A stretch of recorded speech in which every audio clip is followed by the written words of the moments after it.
नमस्ते दोस्तों, स्वागत है आपका इस नई कहानी में। दोस्तों, हमारी आज की कहानी है सलूक।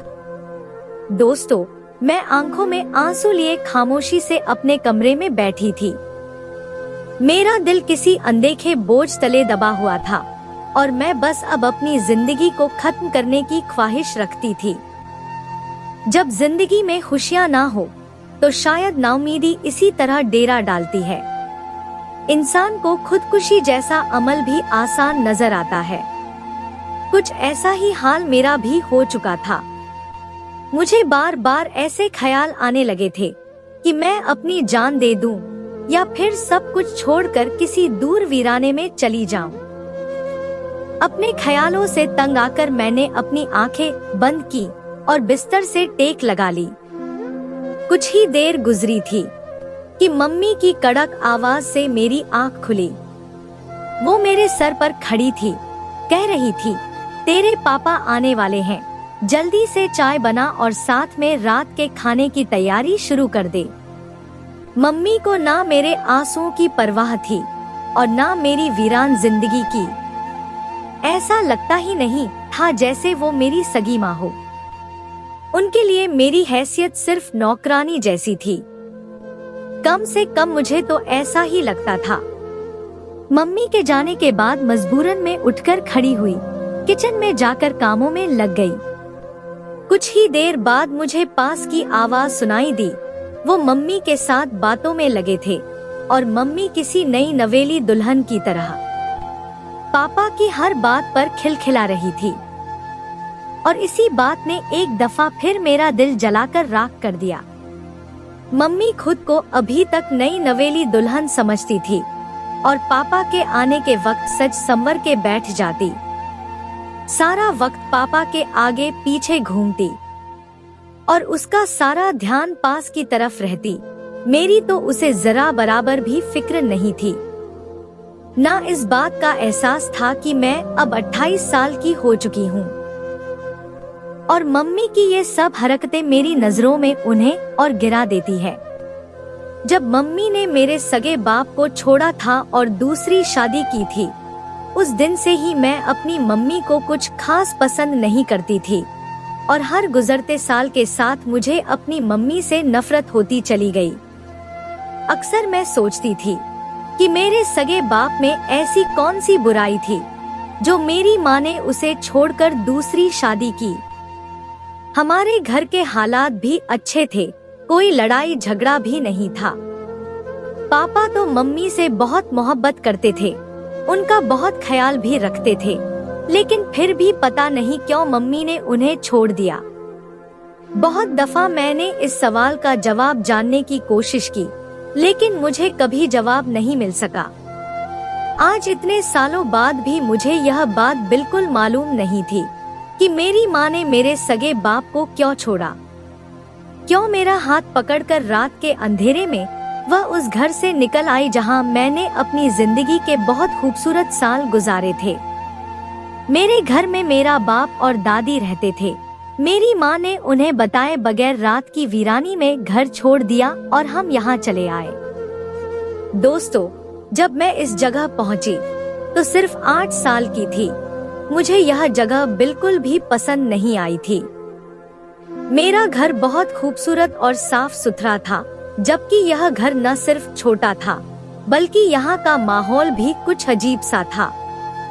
इतने सालों में भी मैं इस मोहल्ले के माहौल को समझ नहीं पाई थी। हर वक्त एक अजीब सा शोर शराबा रहता और कहीं से कहकहों की आवाजें सुनाई देती, कहीं से गाने बजाने की। रात के वक्त भी इंसान सुकून से नहीं सो सकता था। यहाँ आने के बाद मुझे अगले दिन पता चला कि मेरी माँ दूसरी शादी कर चुकी है और यही मेरा बाप है। वह दिन मुझे आज भी अच्छी तरह याद था जब मैंने अपने दूसरे पापा को बाप के रूप में देखा था। वह सांवली रंगत का जवान उम्र का आदमी था। उसकी बड़ी बड़ी मूंछें उसे बहुत ज्यादा खतरनाक बना रही थी, लेकिन न जाने क्या बात थी कि मेरी मम्मी उसके साथ बहुत ही खुश नजर आ रही थी। जब उस आदमी ने मोहब्बत से पहली दफा मेरे सिर पर हाथ रखा था तो मैं बुरी तरह डर गई थी।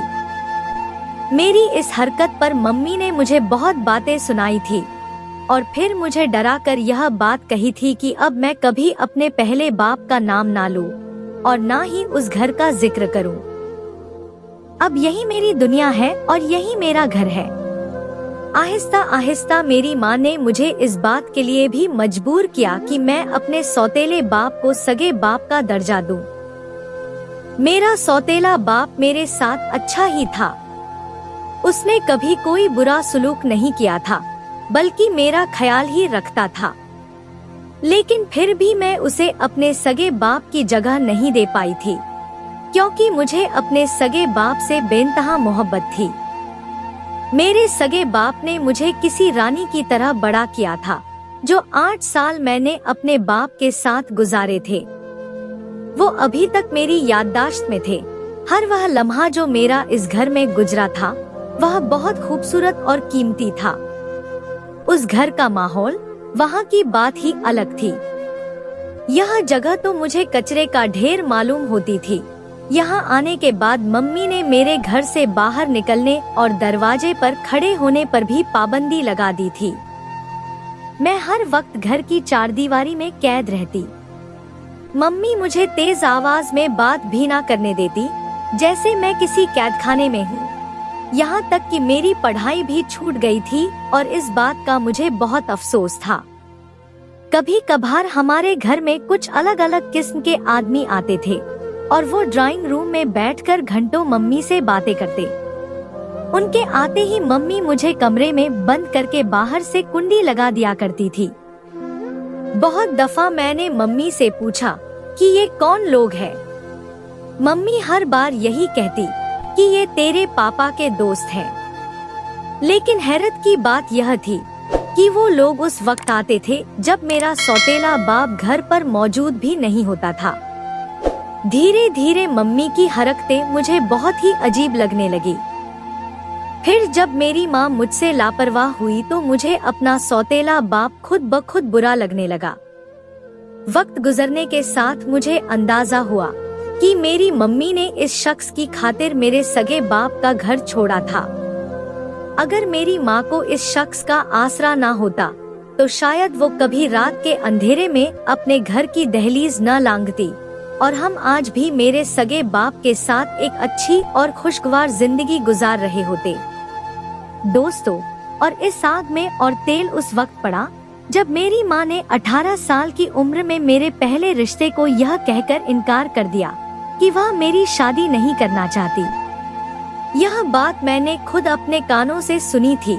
बहुत कम ही लोग मेरे बारे में जानते थे। जो औरत मम्मी के सामने बैठी थी, वह इसी मोहल्ले की रहने वाली थी, जिसने 1-2 दफा मुझे घर के कामकाज करते देख लिया था। वह मेरे लिए रिश्ता लेकर आ गई। वह रिश्ता बहुत अच्छा था। मैंने खुद लड़के की तस्वीर देखी थी। वह किसी हीरो जैसा लड़का था, मगर ना जाने क्यों मम्मी ने इनकार कर दिया और उसके जाने के बाद मम्मी ने मुझ पर बहुत गुस्सा भी किया। मम्मी का कहना था कि मैंने तुझे 1000 बार कहा था कि किसी की नजरों में मत आना। देख ले, जमाने की बुरी नजर तुझ पर पड़ गई और तेरे रिश्ते आने शुरू हो गए। मम्मी की यह बात मुझे बड़ी अजीब लगी थी। क्या रिश्ता आना कोई बुरी बात थी? लड़कियों के रिश्ते तो आते ही हैं, मगर मम्मी ऐसा बर्ताव कर रही थी जैसे कोई गुनाह हो गया हो। और फिर हर गुजरते साल मैंने इस बात को अच्छी तरह महसूस किया कि मेरे लिए आने वाला हर रिश्ता मम्मी के इनकार पर लौट जाता था। साथ ही मेरी शामत भी आती थी। धीरे धीरे लोगों को मेरी मौजूदगी का पता चलने लगा था और इस बात पर मम्मी बिल्कुल भी खुश नहीं थी। कभी कभी मैं सोचती थी कि पता नहीं क्यों मम्मी दुनिया की नजरों से मेरे वजूद को छुपाना चाहती हैं। क्या मुझ में कोई बुराई है या फिर कुछ ऐसा है जो मम्मी मेरी जात पर शर्मिंदा है? आखिर मम्मी को मेरी शादी में कोई दिलचस्पी क्यों नहीं है? शुरू शुरू में मुझे लगता था कि शायद मेरी कम उम्र की वजह से मम्मी मेरी शादी नहीं करना चाहती थी। लेकिन जब मैं 20 साल की हुई और मेरे साथ की काफी लड़कियों की शादियां होनी शुरू हुई, तो मुझे एहसास हुआ कि मम्मी के इनकार के पीछे कोई खास वजह है, क्योंकि मम्मी इस तरह से इनकार करती थी कि कोई दोबारा पलटकर हमारी दहलीज पर आने के बारे में सोच भी नहीं सकता था। मम्मी रिश्ता लाने वालों को खूब बेइज्जत करके घर से निकालती थी। मुझे भी सख्ती से कहती थी कि ऐसे लोगों के सामने आने की कोई जरूरत नहीं है। एक दिन मम्मी की जुबानी मुझे पता चला कि गली में किसी की शादी है। फिर मैंने मम्मी से लड़की की उम्र पूछी तो मम्मी ने बताया कि दुल्हन 18 साल की है। यह बात सुनते ही मेरे दिल में चिंगारी जली और मैंने मम्मी से कहा कि फिर तुम मेरी शादी के बारे में क्यों नहीं सोचती। मेरा इतना कहना था कि मम्मी ने जूती उतारी और मुझे मारना शुरू कर दिया। घर में ऐसा हंगामा खड़ा किया कि मेरी जान निकल गई थी। मैं 20 साल की हुई तो मुझसे यह सब बर्दाश्त ना हुआ। एक रोज मैंने मम्मी से सख्त लहजे में पूछ ही लिया कि आखिर वह मेरी शादी क्यों नहीं करना चाहती। उन्हें मेरे रिश्ते से क्या मसला है। मैं अब इस घुटन चार दीवारी में नहीं रहना चाहती। मेरी बात पर मम्मी ने एक झन्नाटेदार थप्पड़ मेरे मुंह पर दे मारा। दोस्तों, फिर उसके बाद कहने लगी कि शर्म नहीं आती, जवान हो रही है और अपनी माँ के सामने इस तरह जुबान चलाती है। तू अभी शादी के लायक नहीं है। जब तू शादी के लायक हो जाएगी तो मैं खुद तेरे लिए कोई रिश्ता देख लूंगी। फिलहाल इस घर में खामोशी से अपनी जिंदगी गुजार। यह कहकर मम्मी तो अपने कमरे में चली गई थी, लेकिन मैं फूट फूट कर रो पड़ी थी। कुछ देर बाद जब मेरा सौतेला बाप घर में दाखिल हुआ तो मुझे रोता देखकर मेरे पास चला आया और पूछने लगा, कोमल क्या बात है, क्यों आंसू बहा रही हो। हमेशा की तरह उसका लहजा अभी भी मेरे साथ बहुत नरम और मोहब्बत वाला था, मगर मुझे अपने सौतेले बाप से और भी नफरत का एहसास हुआ। दोस्तों, फिर मैंने गुस्से में कहा कि आपको इस बात से क्या फर्क पड़ता है कि मेरी जिंदगी में क्या चल रहा है। आप तो मेरी माँ के साथ बहुत खुश हैं। वह तो इस उम्र में भी आपके लिए दुल्हन बनी रहती है। अभी तो आप लोगों की शादी ही पुरानी नहीं हुई। आप लोगों को मेरा ख्याल कहाँ से आएगा। अगर आप मेरी माँ की जिंदगी में न आते तो आज मैं अपने सगे बाप के साथ एक अच्छी जिंदगी गुजार रही होती। आज जो कुछ मेरे साथ हो रहा है उसके कसूरवार आप है। यह सब कुछ आपकी बदौलत हुआ है। मेरी माँ ने रात के अंधेरे में आपकी वजह से घर छोड़ा था और यह बात मुझे अच्छी तरह मालूम है। और मैं यह भी जान गई हूँ कि यह मोहल्ला किस किस्म के लोगों का है और आपका ताल्लुक कैसे खानदान से है। मेरी इस बात पर मेरे सौतेले बाप का चेहरा एकदम सुर्ख पड़ गया। ऐसा लग रहा था कि जैसे वह बहुत कुछ बर्दाश्त कर गए हो। उनकी आंखों में नमी घुल गई और फिर वह खामोशी से उठकर चले गए। मुझसे एक लफ्ज भी ना कहा। ना मुझे अपने लफ्जों पर कोई पछतावा था और ना अपने रवैये पर कोई अफसोस, क्योंकि मैं जानती थी कि यह मोहल्ला अच्छे और शरीफ लोगों का नहीं है। इतने अरसे में इतना अंदाजा तो मुझे हो ही चुका था। उस दिन से मेरे दिल में एक आग जल उठी। हर लड़की की तरह मेरे दिल में भी अरमान थे कि मेरी शादी हो, मेरी जिंदगी में कोई ऐसा शख्स हो जो मुझसे मोहब्बत करे, मेरा ख्याल रखे, जिसके लिए मैं खास हूँ। इस घर में तो मेरी हैसियत सिवाय नौकरानी के और कुछ भी नहीं थी और मुझे यह मकाम देने वाली मेरी सगी माँ थी। दोस्तों, मैं बहुत रोई धोई, लेकिन फिर भी मेरी माँ पर कोई असर नहीं पड़ा। उसके बाद भी मेरे 2 और रिश्ते आए, लेकिन मेरी माँ ने उन्हें भी इसी तरह बेइज्जत करके घर से निकाल दिया। मुझ पर पहले से ज्यादा सख्ती होने लगी। मुझे ज्यादातर मम्मी अपने कमरे में बंद रखती या फिर घर के कामों में लगाए रखती। और हर वक्त मुझ पर नजर भी रखती। मेरी जिंदगी किसी कैदी जैसी थी। इस बात पर मैंने अपनी माँ से भी बहुत झगड़ा किया, मगर मेरी माँ की एक ही बात थी कि मुझे दुनिया के बारे में कुछ भी नहीं पता, इसलिए वह मुझ पर सख्ती करती है। उनका कहना था कि अभी मैं शादी के काबिल नहीं हुई और जिस दिन में इस काबिल हो जाऊंगी वह खुद मुझे विदा कर देगी। इसी तरह साल दर साल गुजरते चले गए और मैं 27 साल की हो गई। अब तो कहीं कहीं मेरे बालों में सफेद बाल भी नजर आने लगे थे। मैं हर वक्त डिप्रेशन में रहती थी। कभी कभी मेरा दिल चाहता था कि मैं पंखे से लटक कर अपनी जान दे दूं, मगर यह भी मेरे बस में नहीं था। मैं सिर्फ आंसू ही बहा सकती थी, जो मैं इतने सालों से कर रही थी। मेरे अंदर जीने की उम्मीद आहिस्ता आहिस्ता दम तोड़ने लगी। अक्सर तो मैं बेमकसद ही बिस्तर पर पड़ी रहती और बस मेरी आंखों से आंसू बहते रहते। मैं अपनी उम्र से बहुत ज्यादा बड़ी नजर आने लगी थी। शायद यह सब कुछ टेंशन की वजह से था। टेंशन इंसान को वक्त से पहले बूढ़ा कर देती है, और फिर मेरे जैसी लड़की जिसने चारदीवारी के अंदर घुट घुट के सारी जिंदगी गुजारी हो, उसके लिए तो जिंदगी सिवाय नर्क के और कुछ नहीं होती। मैं भी उठते बैठते अपनी मौत की दुआएं मांगने लगी। कभी कभी मुझे ख्वाब में अपने सगे बाप का चेहरा दिखाई देता, उनकी मुस्कुराहट दिखाई देती, और फिर मैं और भी ज्यादा उदास हो जाती। ऐसी ही एक रात मैं अपने बाप को ख्वाब में देखकर उठी तो मुझे बहुत प्यास का एहसास हुआ। मैं पानी पीने के लिए कमरे से बाहर निकली तो मेरी माँ के कमरे से बातों की आवाज आ रही थी। इतनी रात गए मेरी माँ किससे बात कर रही थी? यकीनन मेरा सौतेला बाप ही होगा। यह सोचकर मैं उन आवाजों को नजरअंदाज करके आगे बढ़ने लगी, लेकिन मुझे ऐसा महसूस हुआ कि जैसे वह आवाज मेरे सौतेले बाप की नहीं है, बल्कि किसी और की है। इसी बात ने मुझे रुकने पर मजबूर कर दिया, और फिर मेरे कानों में कुछ ऐसे शब्द पड़े जिन्हें सुनकर मैं हैरान रह गई। मम्मी मेरी शादी की बात कर रही थी। वह कह रही थी कि यही लड़का मेरी बेटी के लिए ठीक है। वैसे भी अब कोमल की सही उम्र हो गई है। मैंने इतने साल इसी इंतजार में गुजार दिए कि कब कोमल की सही उम्र होगी और मैं उसकी शादी करूंगी। यह वह बात थी जिसने मुझे चौंका दिया। इतने सालों बाद मम्मी को अचानक मेरी शादी का ख्याल कैसे आ गया? ऐसा भी मुझ में क्या बदला था जो मम्मी को लग रहा था कि मेरी शादी की सही उम्र हो गई है?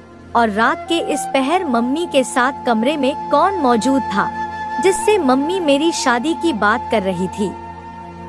लेकिन अब आवाजें आना बंद हो चुकी थी। उसके बाद मुझे कोई खास बात सुनाई नहीं दी। मैं पानी पीकर वापस अपने कमरे में आ गई। मुझे अभी भी समझ में नहीं आया था कि मम्मी के साथ कमरे में कौन था, क्योंकि इस घर में तो मेरी माँ और मेरा सौतेला बाप ही रहते थे। जब से मैं इस घर में आई थी, हम तीनों के अलावा मैंने किसी को नहीं देखा था।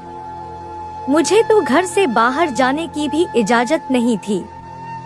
अलबत्ता इस सोच ने मुझे खुश कर दिया था कि कम से कम मेरी माँ को मेरा ख्याल तो आया। फिर अगली सुबह मैं नाश्ता बना रही थी जब मम्मी किचन में मेरे पास आई। कहने लगी, अजय सारे काम छोड़कर तैयार हो जा।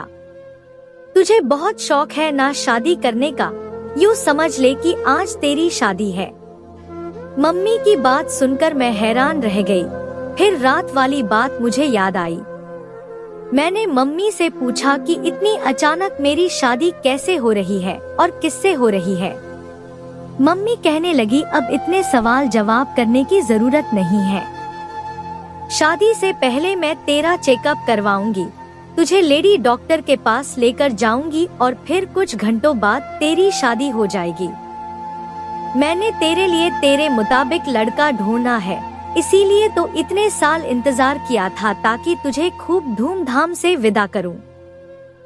पहले तो मुझे मम्मी की बात पर यकीन नहीं आया, लेकिन जब मम्मी ने मुझे खूबसूरत जोड़ा दिया और उसे पहनकर डॉक्टर के पास चलने को कहा तो मैं खुश हो गई।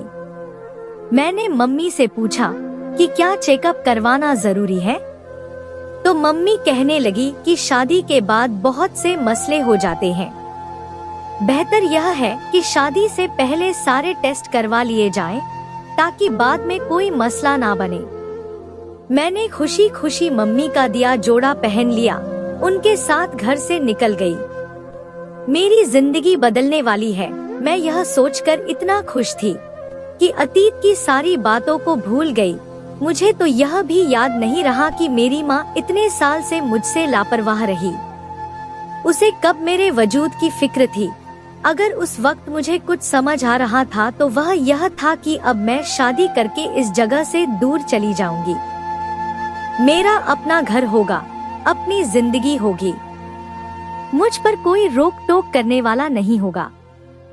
मैं अपने पति को मोहब्बत से अपना बना लूंगी और सब कुछ ठीक हो जाएगा। दोस्तों, फिर हम दोनों माँ बेटी घर से निकल पड़े। मेरे सौतेले बाप को मैंने सुबह से नहीं देखा था। जब हम घर से निकले थे तब भी वह कहीं नजर नहीं आया था।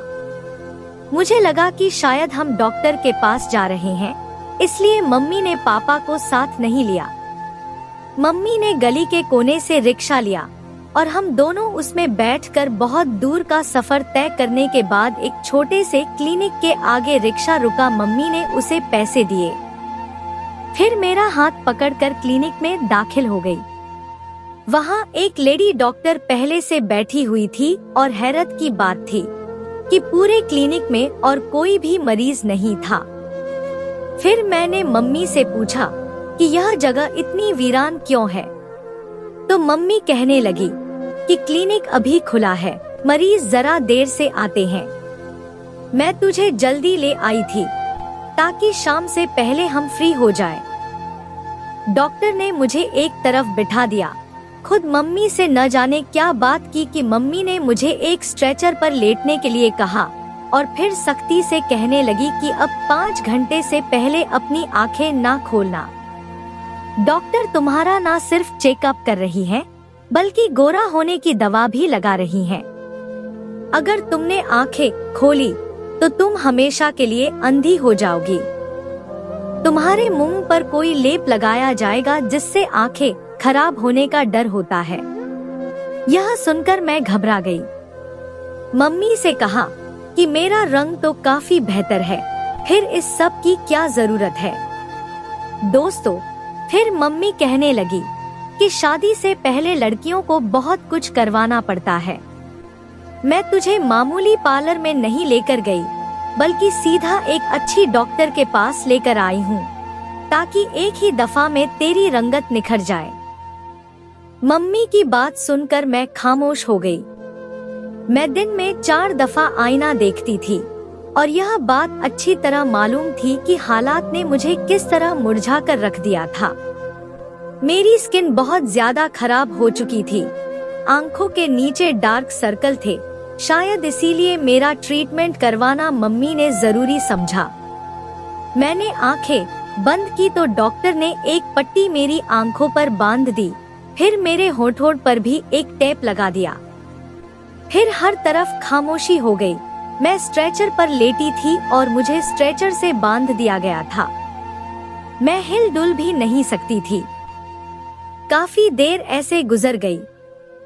मैं मम्मी को आवाज देना चाहती थी, क्योंकि मुझे किसी की मौजूदगी का एहसास नहीं हो रहा था, लेकिन मेरा मुंह तो बंद था, इसलिए मैं मम्मी को आवाज भी नहीं दे सकी।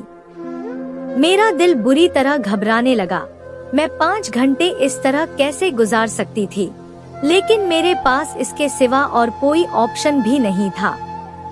ना मैं किसी को आवाज दे सकती थी, ना अपनी जगह से हिल सकती थी।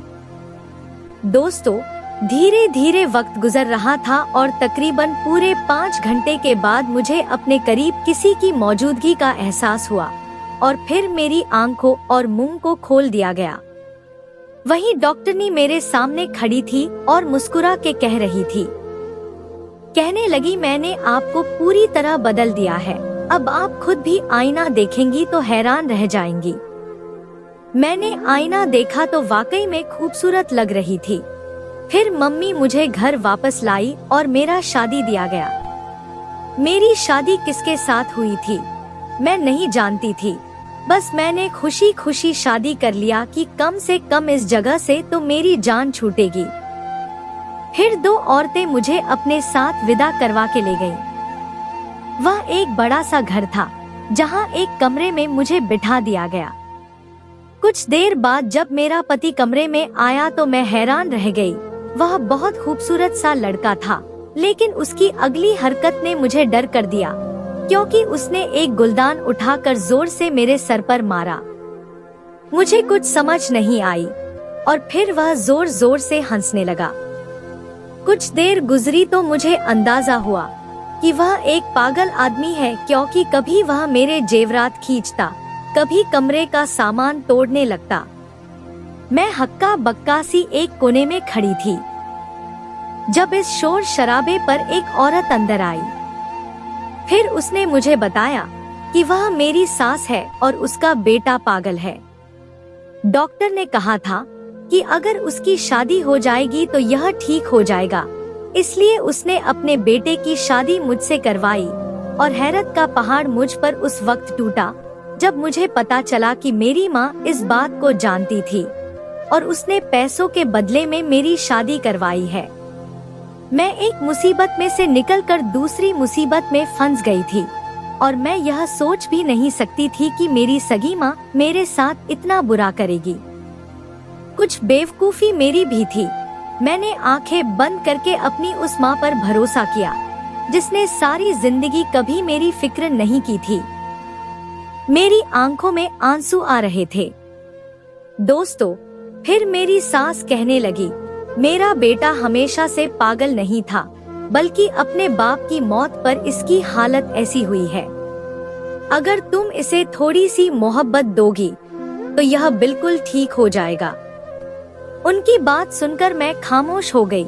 फिर मैंने आहिस्ता आहिस्ता उनके पागल बेटे को संभालना शुरू कर दिया, मगर यह बात मैं अब भी समझ नहीं सकी कि मेरी सगी माँ ने मेरे साथ ऐसा क्यों किया। मुझे इस सवाल का जवाब हर हाल में जानना था और मैंने सोच रखा था कि एक दिन मैं जरूर अपनी माँ से पूछूंगी कि उन्होंने मुझसे किस बात का बदला लिया। और फिर दिन महीनों में बदलते चले गए, महीने साल में, और 1 साल की मेहनत रंग लाई। मेरा पति काफी हद तक ठीक हो गया था। अपने बाप की अचानक मौत पर उसका दिमाग खराब हुआ था, जो मेरी मोहब्बत और प्यार से बहुत हद तक ठीक हो गया। डॉक्टर से इलाज भी जारी था और डॉक्टरों ने यकीन दिलाया था कि जल्द ही वह पूरी तरह ठीक हो जाएगा। मेरी सास भी बहुत अच्छी औरत थी। उन्होंने हर तरह से मेरा ख्याल रखा और फिर एक दिन मैंने अपनी सास से इजाजत ली और अपनी माँ के घर पहुँच गई, क्योंकि मुझे अब उस सवाल का जवाब चाहिए था। मैं अब कमजोर नहीं थी, मेरे साथ मेरा पति था। लेकिन अपनी माँ के पास जाकर तो मैं बिल्कुल हक्का बक्का रह गई, क्योंकि यह वह औरत नहीं थी जिसने मुझे विदा किया था। यह तो बिस्तर पर पड़ी कोई 60-70 साल की बूढ़ी औरत मालूम हो रही थी। मुझे देखते ही मेरी माँ रोने लगी और रोते हुए कहने लगी कि जो कुछ मैंने तुम्हारे साथ किया था वह पलटकर मेरे सामने आ गया। मैंने कई साल तुम्हारे साथ बुरा सलूक किया, क्योंकि मेरे नजदीक तुम सिर्फ एक प्राइज बॉक्स थी जिसे सही वक्त पर खुलना था। लेकिन मुझे नहीं मालूम था कि जब यह प्राइज बुक खुलेगा उस वक्त मुझे कैंसर जैसी खतरनाक बीमारी हो जाएगी और अपनी जिंदगी का आखिरी वक्त गुजार रही होंगी। मैंने तुम्हारे बाप से सिर्फ और सिर्फ पैसे की खातिर शादी की थी। मैं इसी मोहल्ले में पली बढ़ी थी और हमेशा से तुम्हारे सौतेले बाप से मोहब्बत करती थी। लेकिन दौलत की खातिर मैं तुम्हारे सगे बाप से शादी करके चली गई और फिर कई साल मैंने तुम्हारे बाप से बहुत पैसा बनाया। फिर एक रात मुझे पता चला कि तुम्हारे बाप ने सारी जायदाद एक खास अंदाज में तुम्हारे नाम की है। जब तुम 25 साल से ज्यादा की हो जाओगी और तुम्हारी शादी हो जाएगी तो वो जायदाद तुम्हारे नाम हो जाएगी, क्योंकि तुम अपने बाप की इकलौती बेटी थी और तुम्हारे बाप ने मुझसे ऐसी मोहब्बत की थी कि मेरे बाद उसने किसी दूसरी औरत को अपनी जिंदगी में शामिल नहीं किया। इसीलिए मैंने तुम्हें अपने साथ लिया और वो घर छोड़ दिया, क्योंकि मैं बहुत सारा पैसा हासिल कर चुकी थी और अब मैं अपनी मोहब्बत के साथ रहना चाहती थी। फिर मैंने तुम्हारे सौतेले बाप से शादी कर ली। मुझे पहले भी तुमसे कोई मोहब्बत नहीं थी, मैंने सिर्फ पैसे के लिए पैदा किया था। तुम्हें यहाँ लाने का मकसद भी यही था, इसलिए मैंने तुम्हें दुनिया की नजरों से छुपाकर बड़ा करना शुरू किया, क्योंकि मुझे हर वक्त यह डर लगा रहता था कि कहीं तुम्हारा बाप तुम्हें ढूंढते हुए यहाँ तक ना पहुँच जाए। मेरी हर कोशिश कामयाब होती चली गई। मैं खुशियाँ मनाती रही, मुझे यह लगता रहा कि कोई मुझसे जीत नहीं सकता। मैंने 27 साल तक तुम्हें इस घर में छुपा के रखा और फिर जब इलाज के नाम पर मैं तुम्हें अस्पताल लेकर गई तो वहाँ डॉक्टर के जरिए इस बात के कागजात बनवाए कि तुम्हारी दिमागी हालत सही नहीं है, तुम्हें कोई बड़ी बीमारी है और इलाज के लिए पैसे चाहिए। तुम्हारी बंधी हुई हालत की तस्वीर खिंचवा कर तुम्हारे बाप को भेजी और वो सारे टेस्ट वगैरह भी तुम्हारे बाप को भेज दिए जो मैंने जाली तौर पर बनवाए थे। मुझे बस तुम्हारे हिस्से की जायदाद हासिल करनी थी और मुझे वह जायदाद मिल गई थी जिसके लिए मैंने इतने साल इंतजार किया था। इसीलिए एक पागल इंसान को देखकर तुम्हारी शादी कर दी ताकि तुमसे हमेशा के लिए मेरी जान छूट जाए। मगर किस्मत देखो, इतनी जायदाद हासिल करने के बाद मुझे पता चला कि मुझे कैंसर है। अब यह जायदाद मेरे किसी काम की नहीं है, क्योंकि मेरा इलाज नहीं हो सकता। मेरा दूसरा पति नेक है, वह हमेशा मुझे बुराई के रास्ते से रोकता रहा। उसे तो तुमसे भी सच्ची मोहब्बत है, लेकिन मैंने उसे कभी तुम्हारे हक में बोलने नहीं दिया और ना कभी उसकी बात मानी। उसे भी अपना गुलाम समझा और इसका नतीजा यह निकला कि आज मैं भुगत रही हूँ। तुम अपनी शादीशुदा जिंदगी में खुश हो, लेकिन मैं सब कुछ हासिल करके भी नाकाम हूँ। मेरी माँ ने कुछ कागजात मेरी तरफ बढ़ाए, कहने लगी, यह वह सारी जायदाद है जो तुम्हारी है। अब मैं इस सब को रख कर भी कुछ नहीं कर सकती, क्योंकि मेरे पास सिर्फ और सिर्फ जिंदगी के कुछ दिन बाकी हैं। यह कहकर मेरी माँ ने हाथ जोड़कर मुझसे माफी मांगी और मैं बुत बनी खड़ी रह गई। माँ तो माँ ही होती है, इसलिए मैंने अपनी माँ को माफ कर दिया था। मेरा पति मेरे साथ था और वह बहुत अच्छा था, मेरे लिए यही बहुत था। अलबत्ता मैंने अपने बाप का पता मालूम किया और अपने सगे बाप से मिलने के लिए गई। मुझे देखकर मेरा बाप बहुत खुश हुआ था। सारी हकीकत जानकर मेरे सगे बाप को बहुत अफसोस हुआ था, क्योंकि उन्हें सच में मेरी माँ से बहुत मोहब्बत थी। लेकिन मेरी माँ ने अपने पैरों पर खुद कुल्हाड़ी मारी थी, मेरी जिंदगी के कई साल बर्बाद किए थे। उनके लालच ने उन्हें कहीं का नहीं छोड़ा था। कुछ दिनों के बाद मेरी माँ का देहांत हो गया। दोस्तों, मैं अपने ससुराल में खुश हूँ, अच्छी जिंदगी गुजार रही हूँ, लेकिन कभी कभी मैं सोचती हूँ कि क्या कोई सगी माँ दौलत के लालच में इतना गिर सकती है? क्या कोई माँ अपनी ही बेटी के साथ ऐसा सलूक कर सकती है? क्या आप लोगों ने ऐसी माँ देखी है जो अपनी पहली मोहब्बत और दौलत की खातिर अपनी सगी औलाद को नजरअंदाज कर दे और उसकी जिंदगी को नर्क बना दे? तो दोस्तों, ये थी हमारी आज की कहानी। आपको सुनकर कैसी लगी हमें कमेंट करके जरूर बताएं। दोस्तों, हमारी वीडियो को ज्यादा से ज्यादा अपने दोस्तों में शेयर करें और हमारे चैनल को भी सब्सक्राइब कर लें, ताकि आने वाली वीडियो का नोटिफिकेशन आप तक तुरंत पहुंचे। मैं मिलती हूं आपसे अगली वीडियो में, तब तक के लिए धन्यवाद।